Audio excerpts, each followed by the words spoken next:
And I said, by the way, do you remember we did a poll on the number of torture days? And he says, well, he says, I don't remember that, but we had a lot of polls, the highest and fastest ejection, the lowest and slowest ejection.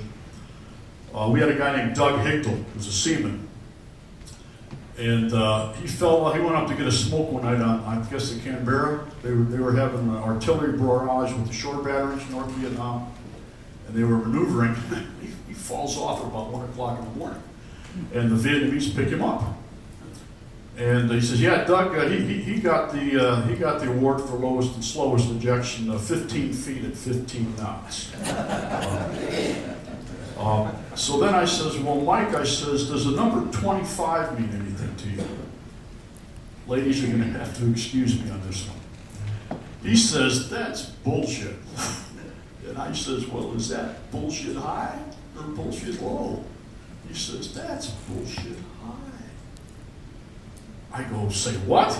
He says, yeah. He says, most prisoners, not all, most prisoners, the Vietnamese whacked them for 2 weeks and left them alone.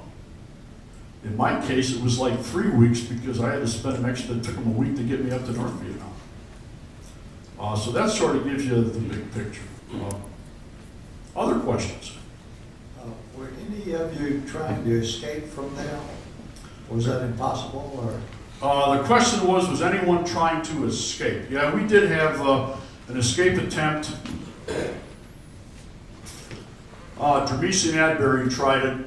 They got caught after 12 hours, and that would have been in May of 1969. And the Vietnamese, of course, they'd stopped the rough stuff in the fall of '68.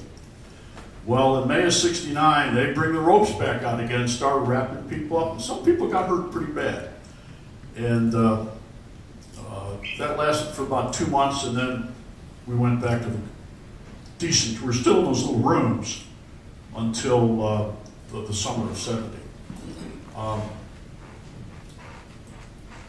Most people thought that escape was stupid. The orders were no escape attempts without outside help. I happened to live with Bill Ball. Dramisi came from the 7 or 8 man room out of the zoo.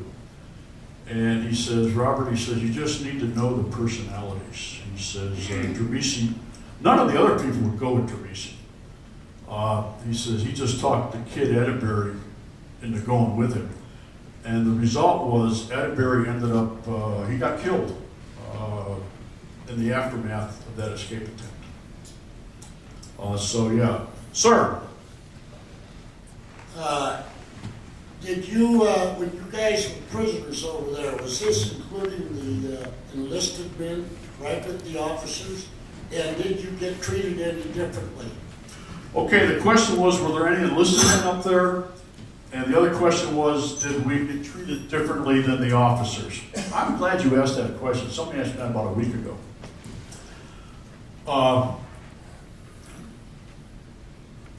The answer is yes.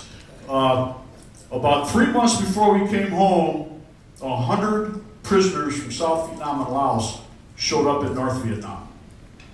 These were infantry for the most part that got captured in the South. And they were in terrible shape. I know when I was released, they were released before I was, maybe a couple weeks. And when I was released at Clark Air Base, they were still there. These guys are on gurneys hooked up to IVs. I mean, their death rate, I ran the numbers, you just have to trust me. 100 guys showed up, about 50% death rate. About 100 of them died. Okay, I mean, the treatment, you cannot compare their treatment with the people with us, the aviators, the officers, and most of us were officers in North Vietnam. I ran the numbers. We had, about 600 people came home, 100 from the South. That would be 500 from up north. I thought only 5 people died while I was up there. I go to Pensacola every year for a physical, and I was informed last year that, oh no, there's another one, there's 6. Okay, that's about a 1% death rate. So we were treated differently, but it just, the people in the South, the guerrillas, they just didn't have the wherewithal to keep you going. More questions? Yes, sir. Did they ever put you on work details? The question is, did they ever put me on work detail? Yes. That hour we were spending outside my first summer there at the plantation, and we washed, my room is designated to wash dishes. And when we were at the zoo, our room was designated to make cold balls to cook the food. So that's about the only kind of work detail we had. Other questions? Yes, sir. Yeah. My question is this, and if you feel uncomfortable responding to this, I certainly understand. Sure. I assume that you were a prisoner when Jane Fonda went over to visit the North Vietnamese, and my question is, the story that floats around is that prisoners would pass a note with their social security number or their service number, slip it to her, and that the word got back on the prisoners that did it, and that they were punished. Would you care to address that topic briefly, please? Absolutely. The question was Jane Fonda showed up, and some prisoners passed her notes, and then basically she reported that to the Vietnamese.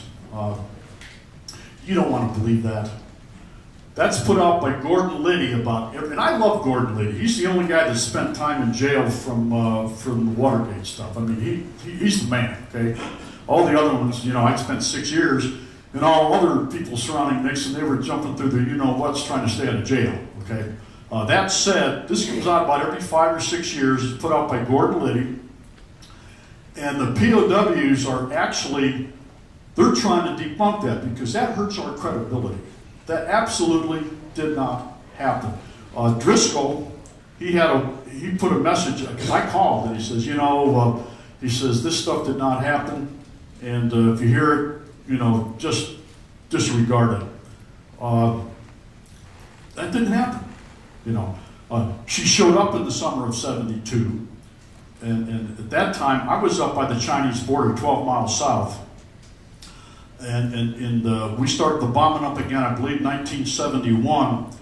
And also, in my opinion, the treatment went up and down with the bombing, okay?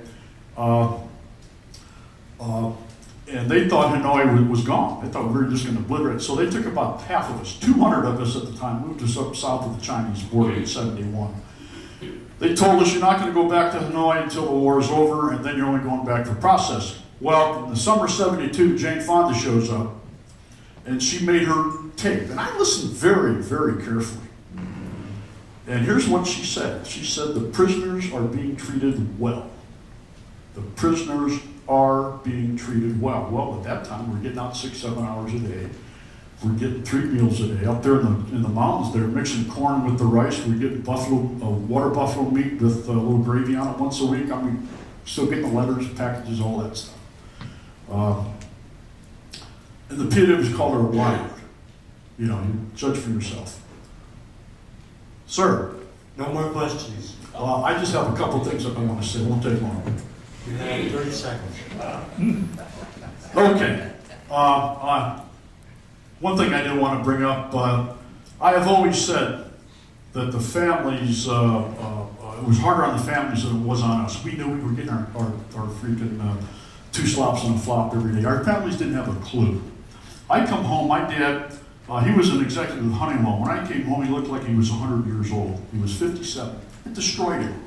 I'm having steak with my mother in Rocky River. Week after I came home, and they bring the steak. I ate a lot of steaks, by the way, for 6 months. And they bring it, and I'm starting, my mother, she's just looking at her steak. I go, Mom, I says, this is a great steak. What's wrong? She says, Bobby, sometimes this breaks me up, even though she's passed away years ago. She says, Bobby, the whole time you were up there, I could not eat a steak like this because I did not know if you were getting enough to eat. Thank you for inviting me. Thanks for listening to me. It's been an honor to visit you.